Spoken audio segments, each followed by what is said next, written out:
அனைவருக்கும் வணக்கம். மேடையில் இருக்கிற இயக்குனர் திரு இசிசி சார் அவர்களுக்கும், என் நண்பர் தம்பி சீனு அவர்களுக்கும், கௌரவ் அவர்களுக்கும், நவீனுக்கும், சிஜே ராஜ்குமார் போன்றாம் எல்லாத்துக்கும் என்னோட முதல் வணக்கத்தை சொல்லிக்கிறேன். பொங்கியலும் மனோகரா இந்த படம் இந்த படத்தில் நான் ஆக்ட் பண்ணியிருக்கேன். ஃபஸ்ட்டு நான் சின்ன பிள்ளையில் போய் மனோகரான்னு ஒரு படம் எங்கள் ஊரில் சூரியநாராயணா தேட்டரில், நம்ம நடிகர் எஸ்எஸ்ஆர் இருக்கார்ல, அவர் தேட்ரு சூரியநாராயணான்னு ஒரு தேட்ரு, அங்கே போய் உட்காந்துருக்கையில் அந்த படத்தில் ஃபஸ்ட்டு கேசரி வருமா கேசரி வருமா கேசரி வருமா அப்படின்னு சொல்லி ஒருத்தன் கத்துவான். அப்புறம் அவன் அந்த கேசரி வருமான் கத்துற மறைஞ்சு போயிட்டு இருப்பான். கேசரி வருமா கேசரி வருமானே நான் முன்னாடி பேச்சிலிருந்து ரவையை போட்டு கிண்டு அப்படின்னேன்.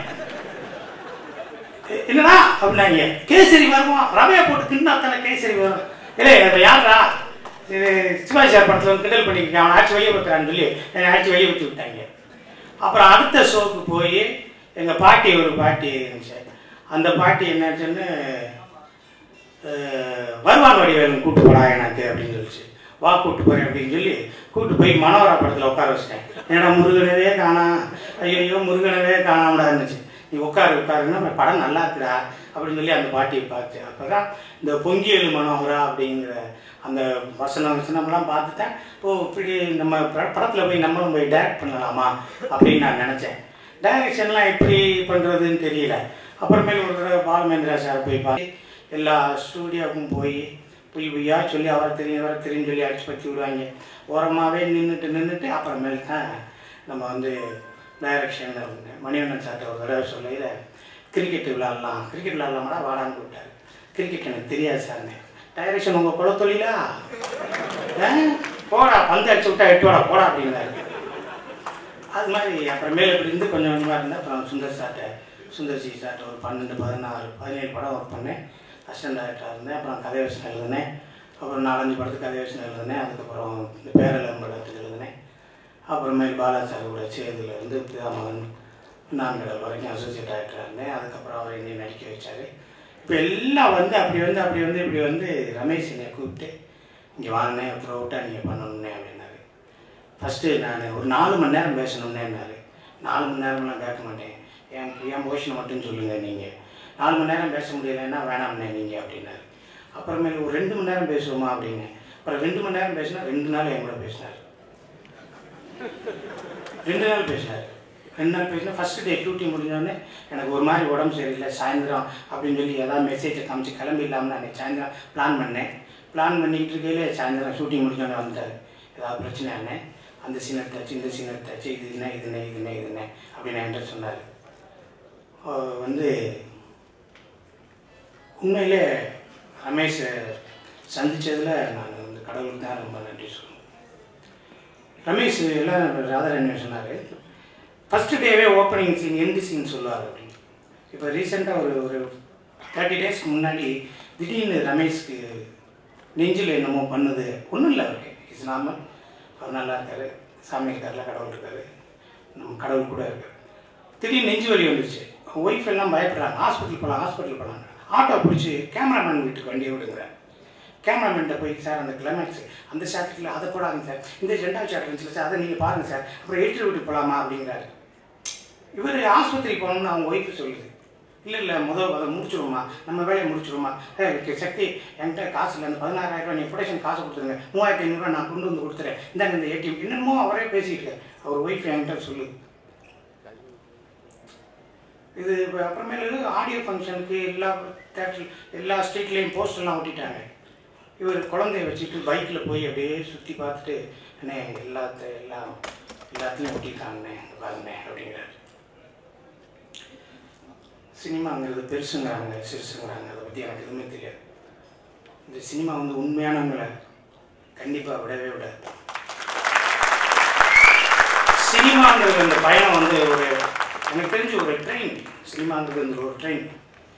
2nd கிளாஸ் கிடைக்கும், 1st கிளாஸ் கிடைக்கும், பெர்த்து கிடைக்கும், ஸ்டாண்டிங் ரிசர்வ் இல்லை, பெர்த்து கிடைக்கல, ட்ரெயின் நின்றுச்சு. ஆனால் நீங்கள் சினிமாவில் நல்லா உண்மையாக இருந்தீங்கன்னா சினிமா உங்களை விட அந்த ட்ரெயினில் போயிட்டே இருக்கு. சினிமா அது அது அது வந்து கண்டிப்பாக நான் சொல்கிறேங்க, ரமேஷுக்கு வந்து இந்த சினிமா போதுங்கிற அளவுக்கு கண்டிப்பாக செய்யும்.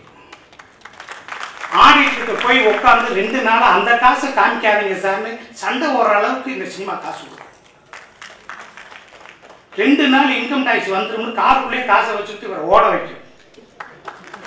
2 லட்ச ரூபா கொடுத்து பல்கா காசு நான் வாங்கக்கூடாதுனாலும் இவர் போய் தெரியாதமா வாங்குவார். அந்த அளவுக்கு இவரை சிரமப்படுத்தி தான் விடும். அதான் சினிமாவில் வந்து என்ன செய்யுது, வறுமையை இப்போ எனக்கு என்ன இருக்குது, நான் எங்கள் அப்பா ஏவிஎம் ஸ்டுடியோவோட வாட்ச்மேனாக இருந்தது. நான்லாம் நடித்ததை ஏதோ சொல்லி சிரிக்கிறாங்க அப்படிங்கிறாங்க. என்ன செஞ்சாலும் இருந்தில்லை, நீ நடிப்பா அப்படின்னாங்க. நான் நடிக்கிறேன், இதை பேசுகிறேன், நீங்கள் வெளியே போங்க, கட் பண்ணுங்க, இது எங்களுக்கு போகுங்க, நீங்கள் ஓகேண்ணே, இது அவ்வளோதான். இது அவங்க சொல்கிறதான் நான் செய்கிறேன். இல்லாத பட்சத்தில் கொடுங்க தம்பி, நம்ம ஏதாவது எழுதுவோமா அப்படின்னா கொஞ்சம் எழுதுவேன். நான் அந்த பேரழகன் படத்துக்கெலாம் நான் வசனம் எழுதியிருக்கேன். சரவணன் சார் கூட நான் பெட்டு வச்சேனே. இந்த படத்தில் ஒரு விஷுவல் கட்டோ டைலாக் கட்டோ வராமல் இந்த படம் வரும் சார். அது எப்படி ஒரு கட்டாவது எடுப்பாங்கல்ல, 1 லட்ச ரூபா பார்த்தேன் பெட்டு சார். அப்படியா, பார்க்கலாம். ஒரு கட்டு இல்லையே. பேரழகனுக்கு நான் வசனம் எழுதுனேன், ஒரு கட்டு இல்லை, நிறைய கட்டு கொடுத்தாங்க. ரேணி உண்டாக்கு நான் தான் எழுதுனேன், நிறைய கட்டு கொடுத்தாங்க. அதனால் எனக்கு ரமேஷை வந்து எனக்கு ரொம்ப பிடிச்சிருக்கு. இந்த பொங்கேலு மனோகரா வந்து இந்த படம் பெரிய வெற்றி அடையணும். கண்டிப்பாக இந்த படம் வந்து வைப்ரேஷன்ஸ் எல்லோரும் ஒரு தடவை கண்டிப்பாக அதை தேட்டரில் பார்ப்பாங்க. அப்புறம் தம்பி கௌரவ் வந்து ஒரு 4 நாளைக்கு முன்னாடி குற்றாலத்தில் ஷூட்டிங் கிளைமேக்ஸு காம்பினேஷன்லாம் இருக்கையில் என்னை மதுரைக்கு வாங்கினேன், ஒரு ஆடியோ இது நம்ம வெற்றி விழா ஃபங்க்ஷன் இருக்குன்னே வாங்கினேன்னு கூப்பிட்டாரு. நான் டைரக்டர்கிட்ட போய் சொன்னேன், தம்பி கூப்பிட்றாரு, நான் போகணுன்னு ரொம்ப இது பண்ணேன். என்னோடய முயற்சி தம்பிக்கு தெரியலை. ஆனால் கண்டிப்பாக நான் உங்களோட இருக்கிறதுல எனக்கு தானே பெரிய பெருமை. தமிழ் சினிமாவில் எத்தனை பேர் இருக்காங்க, எனக்கு பெரிய சம்பளம் கொடுத்து, எனக்கு ஒரு 3-4 சீன் கொடுத்து, எனக்கு கிளாப்ஸ் கொடுத்து, எனக்கு எவ்வளோ பெரிய ஃபோன்லாம் பண்ணி என்னை பாராட்டின, அதுக்கெல்லாம் காரணம் நீங்கள் தானே. என் தம்பி சீனு வந்து ஒன்றுமே பண்ணவன் நான், நீ வானே ஒரு 20 நாள் நம்ம ஒன்று பண்ணுவோம்னு இந்த இப்போ பண்ணியிருக்க இடம்பொருளை அவர் கூப்பிட்டார். இல்லை நான் என்ன அவர் நீ வானே, முதல்ல நீ வா, அதுக்கப்புறம் போய் அங்கே போய் பண்ணிக்கலாம் அப்படின்னு சொல்லி பாலுமேந்திரா மறைவுக்கு ஊர்வலமாக போய்கிட்டு இருக்கையில் நீ வா ஷூட்டிங்கிற அளவுக்கு என்கிட்ட சொல்லியிருப்பாங்க.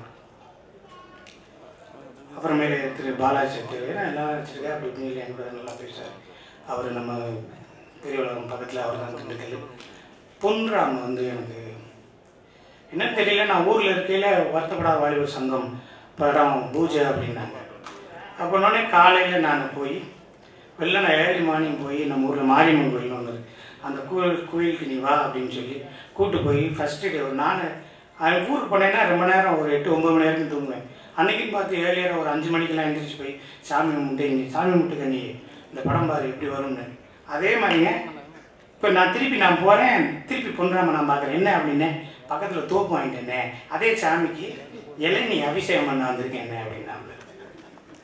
பார்த்தீங்களா, பொன்ராம எனக்கு எல்லமங்கலேருந்தே தெரியும். அதனால் எனக்கு ரமேஷ் இந்த படத்தை வந்து எனக்கு கண்ணன் சாரை வந்து நான் ரெசிடென்சி இங்கே அந்த ஏதோ மது குடிக்கெல்லாம் போவேன். நான் அப்போ நான் மியூசிக் டைரக்டர் பார்த்துருக்கேன். பார்க்கையில் அவர் வந்து அங்கே உட்காந்து அட்டி பாட்டையை கிளப்பிட்டு இருப்பார். நான் அப்பா பாட்டு அம்மா பாட்டெல்லாம் நிறைய அவர்கிட்ட கேட்பேன். இவ்வளோ நாலேஜபிள் பர்சன். அப்புறம் தமிழ் படம் இவர் தான் பண்ணார்னு எனக்கு தெரியல.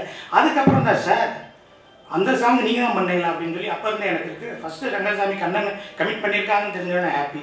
அத்தியப்பன் சிவா எடிட்ரு, ஐயோ நான் ஃபோன் பண்ணி நம்ம க்ளோஸ்அப்பை கொஞ்சம் பார்த்துக்கங்கன்னு.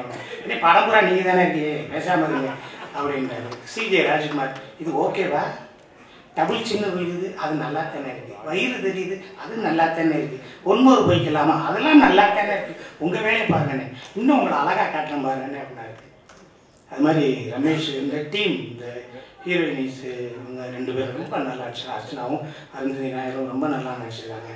இந்த படம் எனக்கு தெரிஞ்சு அதுக்கு முன்னாடி நான் ஒரு தடவை சொல்லியிருக்கேன்ல, நானும் இன்னொரு டைரக்டர் 2 ஃப்ரெண்டு அவனை நான் வாடான்னு நான் கூப்பிடுவேன்.